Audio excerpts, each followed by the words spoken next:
In today's episode, Mark asks, for a business professional, what are the personal measurements we should be using to improve our game and remain relevant?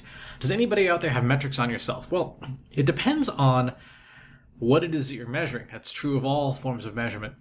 In something like personal growth as a professional, there's really a handful of metrics. My friend and co-host of Marketing Over Coffee, John Wall, has actually a 4-part grid of things that are essentially family, health, finance, and then professional development. It's sort of this 4-part grid. And I think it's a really good framework for looking at the things that you do. I might add a 5th one for personal development, personal growth. That can encompass things like spirituality or the art that you do, things that help you grow as a person, if not necessarily a business professional. So on those buckets of metrics, obviously health things are very easy to measure, right? You can measure things like your blood pressure, your pulse rate, your weight, any energy levels, whatever your smart devices all do, and you can set goals for things that you want to accomplish in those areas. So that one's pretty straightforward to measure, and those are things that you should measure, with the caveat of Seth Godin's caveat, which is if you're not going to change what you eat or how often you exercise, don't get on the scale, right? So if you're not going, this is true across the board for all these metrics. If you're not going to change what you do, don't bother measuring. On the family side, of course, there are things like how many nights a week, a month, a year are you home with your family, with your loved ones, people like that.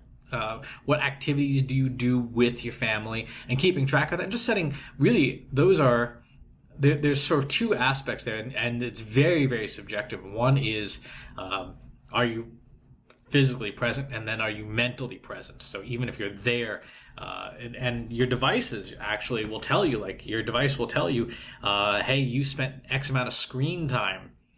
Now, if you're checking work all the time, and you have to be honest with yourself, and your screen time levels keep going up and up and up and up, that's clearly an indicator that that's not going in the direction you want. On the business metrics, as a business professional, particularly if you're working on things like your personal brand, again, very easy to measure. If you have a personal website, you better be running Google Analytics. If you are doing things like a newsletter or a podcast or a YouTube channel or all these different channels, of course, you're going to have metrics that correspond to those, and you set goals. Like, I want to have 20 or 30 or 40,000 unique visitors to my website. I want to have 50,000 subscribers to my email newsletter. Whatever those things are in this bucket of the professional, your business results, as a professional, you want to do those things. And even if you work for a company, you will still have business results. Are you, things that you're working towards, that next promotion or a bonus or whatever, you can put into that professional category. The ones that I think are neglected often are your personal your professional development, your training and development. What certifications do you work towards? And if you're not working towards a certification, what does your learning plan look like? One that I do a lot is I'll take a cheat sheet of a technology that I want to learn. Everything from like dplyr to TensorFlow to Keras, all these machine learning frameworks. There are plenty of these printable 1-page cheat sheets, which is really a nice way of saying an index. And then I start checking off as I learn each technique. Okay, I want to get through 5 cheat sheets this year, so I got to start learning each technique. What does it do? Why would you do it? When do you use it? How does it work? Until I complete a sheet, and then I know, okay, I've got a good understanding of the tidyverse now. And you just move through those sheets. So whatever the cheat sheets are for your industry. And then the last one's really tough because, again, it requires a lot of self-awareness, a lot of subjective perspective on yourself. But that is that personal growth. What do you do to grow as a human being? What in the art that you do? Are you learning to play guitar? Are you a martial artist? Are you doing archery? What are all these things that you do?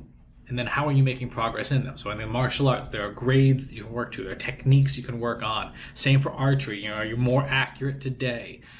In your music, are you improving in your music skills? Do you sing? Are you enunciating better? Are you opening your jaw better? Are you letting more air out? Can you differentiate between chest voice and head voice? So all these techniques that are part of that personal growth and that spiritual growth too. That's an area where it's not enough to just show up. You actually have to have a plan for improvement, even for something as simple as like going to church, right? And being a good whatever your religious faith is. What does that mean, and what goals are you working to in those areas to be a better whatever that your faith is in adherence to your doctrines? So those are I would suggest setting up like a mind map or a spreadsheet or however you work best with that type of information. But then, start measuring, start setting goals, set small measurable goals. I track a lot of these pieces of data myself, just in a Google Sheet, and just know that, and just be able to see improvement over time. And there are many, many, many good apps that allow you to track this data and then plan against it. There's a whole movement, and you may want to look it up or Google it, called Quantified Self, where you look at how much of everything are you doing that you care about, that you're willing to make changes about. You track it, and then you make those changes, and you see what changes work, what changes don't. So really good question. One that requires, again, a lot of self-awareness, a lot of self-honesty, which can be really, really tough, and measuring in those buckets, and then being able to see. One of the most interesting things, by the way, is seeing how the buckets influence each other. So you may start to really kill it at work, but your fitness level goes down, right? Or you double up on your fitness, but your spiritual growth goes down, right? So how are you going to measure and keep that balance? That is pure trade-off analytics. That is, in the machine learning world, that's Pareto multi-objective optimization. How do you balance time and money and effort so that each bucket grows slowly and you're not cannibalizing one, or if you do cannibalize one, it is a conscious short-term choice. Lots to do, lots to think about on this, but try that measurement framework and see if you can make it work for you. As always, please subscribe to the YouTube channel and the newsletter, and I'll talk to you soon. Want help solving your company's data analytics and digital marketing problems? Visit trustinsights.ai today and let us know how we can help you.